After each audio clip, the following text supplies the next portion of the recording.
Well, thank you very much, Acting Deputy President. Now, the reason this matter of public importance is before the chamber today is because on the weekend we discovered that the CFMEU in New South Wales is back in business and wanting to get back in the game in terms of involvement on apartment builds. Now, we are living through the greatest housing crisis in Australia's modern history, and we now see the Labor Party allowing the CFMEU to come back to make it even worse.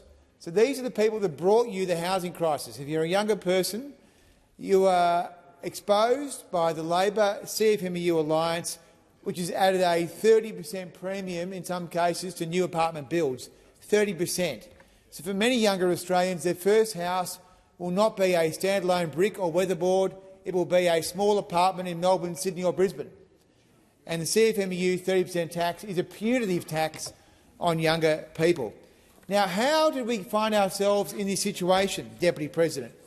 Well, I can tell you that this has always been a government for vested interests.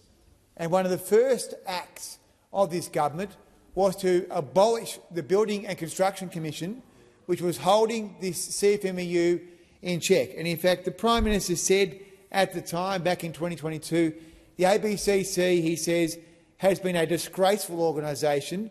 It targets unions, particularly the CFMEU, end quote.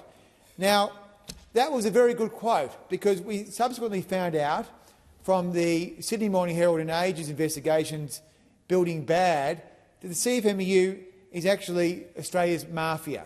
They're into all sorts of dreadful business, bikies, loan sharking, bribery, violence, all kinds of threats and intimidation. Now, this was exposed by the newspapers, but apparently this was a news story to Labor. Didn't know anything about this, and they feigned shock, and they said that they would rush legislation into this parliament to put the CFMEU into administration.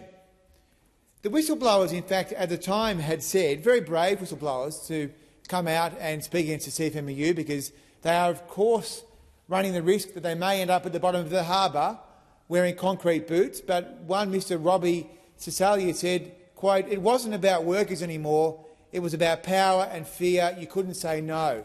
That's what he says about the intimidation of the CFMEU. Massive cash bribes, death threats, you name it.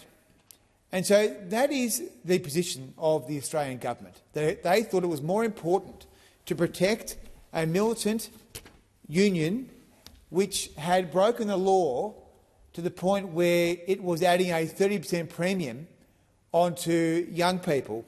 And now we see Mr Crosby declare that the CFMEU wants to do in Sydney what they've already done in Victoria and they have already done in parts of Brisbane. Now, the other thing I wanted to say, Mr Deputy President, before I pass over to someone else, is that it's very interesting, this Cbus property organisation, which is part of the CFMEU. Mr Darren Greenfield, who's currently before various tribunals looking at his own alleged corruption, he said of the subcontractor selection process on Cbus property that they have 3 names and they will say which one's good. They'll ask me which one's good, and I'll just tick the box for them. That's how it'll go. So at the end of the day, it is a disgrace that the first order of business for this government was to remove an organisation which was focused on getting better law enforcement in that sector. The newspapers have done their job and shown what a disgraceful judgment that was for this government, and they have exposed the systemic corruption that we see in this sector. And now we have a government which has failed on housing, saying, well, we don't care if these guys are back in business in New South Wales. In fact, we are not going to do anything. And so, after spending over 3 years and having spent billions of dollars to build fewer houses than the last government, the Labor Party now want to inflict the CFMEU on Australia's biggest city in relation to new apartment builds. So this is a price that young people will pay, and the only question the Australian people should be asking themselves is, what have they done to deserve this? Kamal used to say, why are people so unkind? I say to the Labor Party, why are you so unkind to young Australians?